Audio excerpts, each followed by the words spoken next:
Hello everyone, আসসালামু আলাইকুম। I am Mehmed.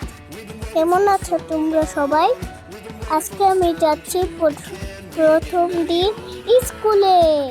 এখন স্কুলে যাওয়ার জন্য রেডি হয়ে নিলাম। আমার ব্যাগ কেমন, স্কুলের ড্রেস কেমন হয়েছে তোমরা সবাই বলো। এখন আমি রওনা দিয়ে দিচ্ছি স্কুলের উদ্দেশ্যে।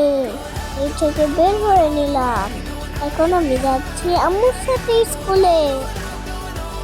খুব সকালে আমার স্কুল শুরু হয়ে গেল। আমি আর আম্মু যাচ্ছি স্কুলে। আমাকে আমার আম্মু নিয়ে যাচ্ছে। তোমরা সবাই আমার জন্য অনেক অনেক দোয়া করো। বাইরে কিন্তু অনেক ঠান্ডা। এই ঠান্ডার ভিতরে আমি চলে গেলাম স্কুলে। আমি আমার স্কুলে ক্লাস করতে বসে পড়লাম। তারপর আমি সবার সাথে পড়লাম। ম্যাম যা বলছিল তার সাথে পড়াশোনা করলাম। পড়াশোনা শেষ করে বাসায় রওনা দিয়ে দিলাম। আল্লাহ হাফেজ।